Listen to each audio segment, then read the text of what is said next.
today I'll be bringing to you my own version of the Tic Toc hack dyeing objects with Skittles.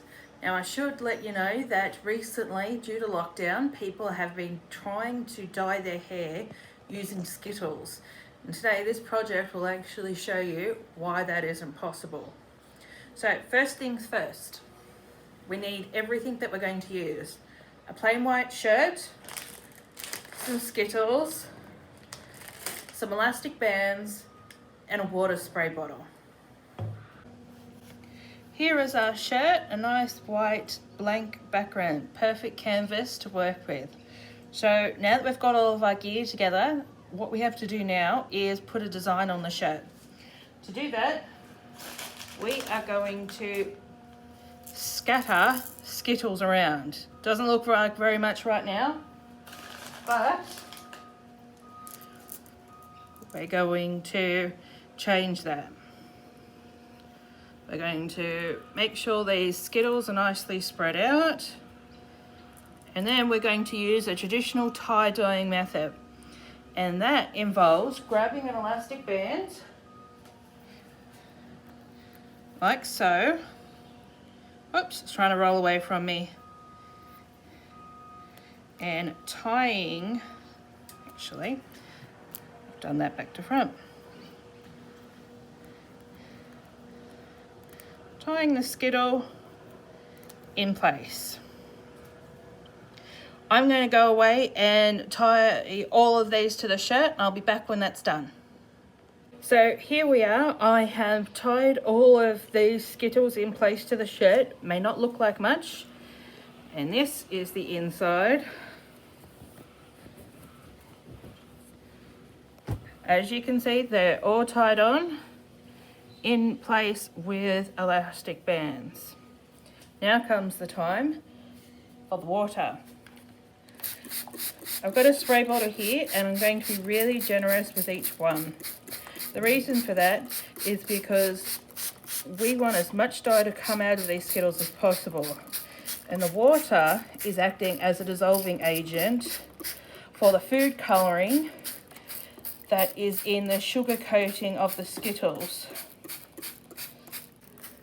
Now that it's all wet, we are going to leave it. You can see that some of the colour is starting to seep into the shirt already. Now, while the shirt is sitting there soaked in water, I just wanted to point out a few scientific facts about what we're doing. What is going to happen is the sugar coating is going to come off, and when this shirt is dry, the food colouring will have separated from the sugar coating, and we will be left with the colour, but we'll also be left with the sugar coating, so hard clumps of sugar. And we are hoping that the shirt is going to be able to absorb the food colouring. We're at the 10-minute mark, and you can see a lot of the dye starting to come out now.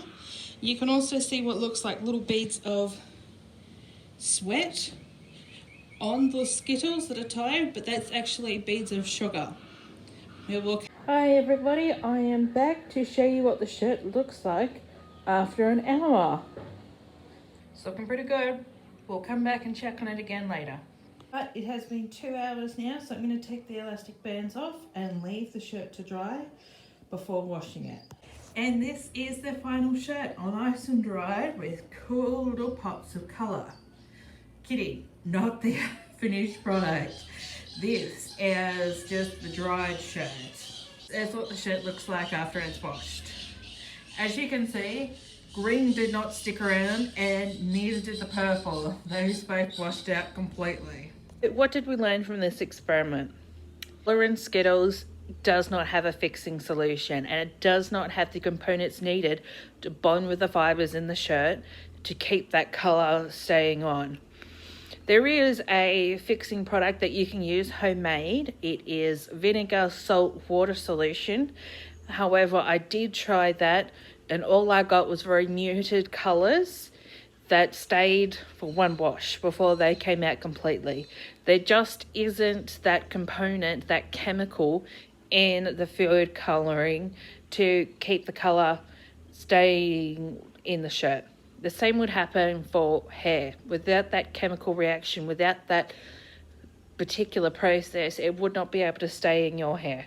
It would come out really quickly. So there isn't really much point to it. Tic Toc, while fun and innovative, and I did enjoy this experiment, it didn't work the way we wanted. It's better to stick to traditional tie-dyeing methods than to use things like lollies to experiment with. I hope you had fun. I did too, and I'll see you again soon. Bye.